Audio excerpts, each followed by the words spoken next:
Sikap zuhud dan waro Amirul Mukminin Umar bin Khattab.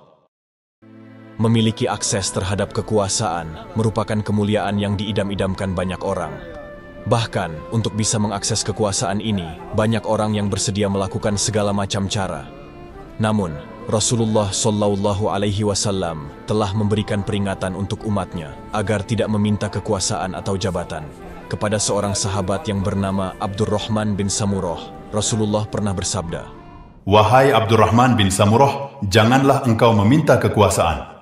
Karena sesungguhnya, jika engkau diberi kekuasaan tanpa memintanya, engkau akan ditolong Allah Subhanahu wa Ta'ala untuk menjalankannya. Namun, jika engkau diberi kekuasaan karena memintanya, engkau akan dibebani dalam menjalankan kekuasaan tersebut." Hadis Rasulullah itulah yang dipegang erat oleh Khulafaur Rasyidin. Tidak ada satupun dari 4 pemimpin tertinggi umat Islam setelah Rasulullah yang meminta dirinya diangkat sebagai khalifah. Penunjukan para khalifah setelah Rasulullah adalah berdasarkan kesepakatan para sahabat. Kekuasaan memang seperti pisau bermata dua. Dengan kekuasaan seseorang bisa mendapatkan surga, namun dengan kekuasaan itu pula, seseorang bisa berakhir di neraka jahanam. Inilah kenapa mereka yang diserahi kekuasaan harus sangat berhati-hati dalam melaksanakannya. Seorang pemimpin atau penguasa yang baik akan senantiasa mengingat Allah, memohon kepadanya agar ditolong dalam menjalankan amanah kekuasaan. Begitu halnya yang dipegang erat oleh Umar bin Khattab ketika beliau diberi amanah sebagai Amirul Mukminin. Pendidikan langsung yang diperolehnya dari Rasulullah membawanya pada pemahaman bahwa dunia tempatnya ujian dan cobaan. Dunia adalah ladang untuk kehidupan akhirat, dan manusia harus bersikap zuhud. Karena pemahaman itulah, Umar bin Khattab terbebas dari pengaruh kekuasaan dunia, kemegahan, dan perhiasannya. Rasulullah pernah bersabda tentang dunia, "Sesungguhnya dunia itu terlaknat, terlaknat apa yang ada di dalamnya, kecuali zikir kepada Allah dan apa yang mengikutinya, atau orang berilmu dan orang yang belajar." Hari akhirat merupakan tempat tinggal yang sebenarnya, negeri yang kekal, sebagaimana tertulis dalam surah Al-Mu'min ayat ke-39-40. Hai kaumku, sesungguhnya kehidupan dunia ini hanyalah kesenangan sementara, dan sesungguhnya akhirat itulah negeri yang kekal. Barang siapa mengerjakan perbuatan jahat, maka dia tidak akan dibalasi, melainkan sebanding dengan kejahatan itu. Dan barang siapa mengerjakan amal yang soleh, baik laki-laki maupun perempuan, sedang ia dalam keadaan beriman, maka mereka akan masuk surga. Mereka diberi rezeki di dalamnya tanpa hisab. Hakikat-hakikat seperti inilah yang sangat tertanam di hati Umar bin Khattab, baik sebelum maupun sesudah beliau mendapatkan jabatan Amirul Mukminin. Suatu ketika, Amirul Mukminin Umar bin Khattab berjalan di sebuah tempat sampah. Beliau memandang ke arahnya dan terpaku seolah-olah para pemiliknya tersakiti oleh tempat sampah itu. Beliau kemudian berkata, "Ini adalah dunia milik kalian yang sangat kalian inginkan, dan kalian menangis karenanya." Pada berbagai kesempatan, Amirul Mukminin berkhutbah tentang sikap zuhud. Beliau pernah menyampaikan khutbah yang isinya, "Aku berpandangan dalam hal ini, maka aku menyimpulkannya. Jika aku menginginkan dunia, maka ia lebih berbahaya untuk akhirat. Dan jika aku menginginkan akhirat, maka ia lebih berbahaya untuk dunia. Kalau demikian, maka yang berbahaya adalah dunia." Sikap zuhud Amirul Mukminin tidaklah berhenti pada kata-kata, pada khutbah atau nasihat. Dalam kehidupan sehari-hari, sikap zuhud beliau sangat terlihat. Bahkan setelah menjabat sebagai Amirul Mukminin, pernah beliau berkhutbah dengan pakaian penuh tambalan. Beliau juga pernah bertawaf di Baitullah dengan pakaian yang memiliki 12 tambalan, salah satu tambalannya berwarna merah. Padahal, dengan jabatan Amirul Mukminin, Umar bin Khattab bisa saja membeli pakaian mewah, layaknya Kaisar Romawi atau Persia. Suatu ketika pada hari Jumat, Amirul Mukminin terlambat menemui beberapa orang yang sudah membuat janji bertemu.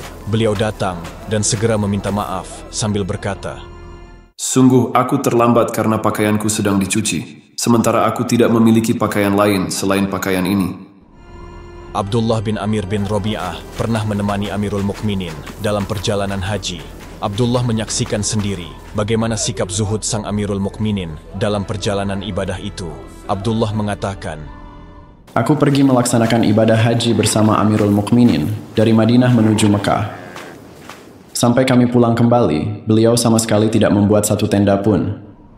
Amirul Mukminin hanya menggantungkan baju dan tikar dari kulit di atas sebuah pohon lalu berteduh di bawahnya.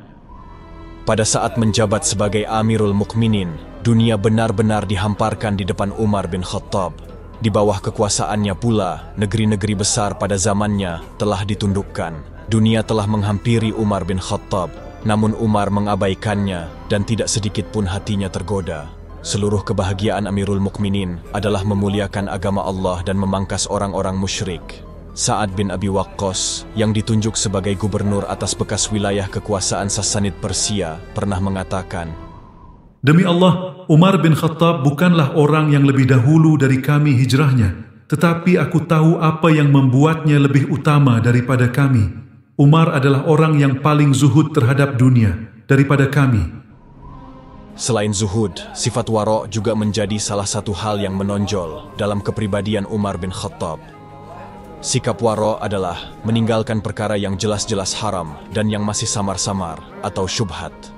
Umar bin Khattab dikenal sebagai sahabat yang sangat menonjol dalam sikap ini. Sebuah kepribadian yang masih bertahan ketika beliau diserahi tanggung jawab sebagai Amirul Mukminin. Suatu hari, pembantu Amirul Mukminin datang dengan membawa susu unta.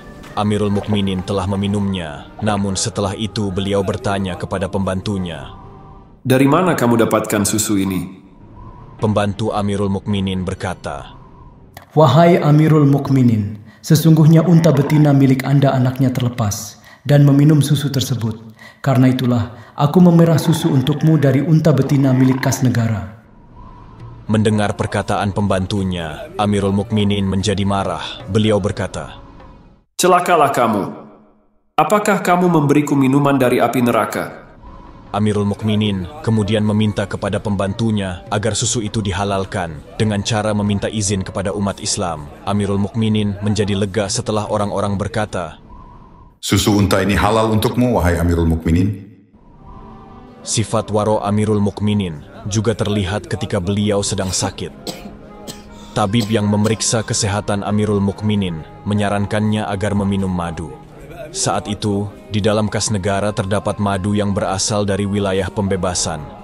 Namun, Amirul Mukminin Umar bin Khattab tidak segera meminum madu tersebut sampai beliau mengumpulkan orang-orang. Beliau naik ke mimbar untuk meminta izin dan berkata, "Madu itu haram untukku, kecuali kalian telah mengizinkan." Mendengar apa yang disampaikan oleh Amirul Mukminin, orang-orang menangis karena kasihan kepada pemimpin mereka. Beberapa orang kemudian berkata, "Demi Allah, alangkah baiknya engkau, wahai Amirul Mukminin. Sungguh engkau telah membuat letih para khalifah setelahmu."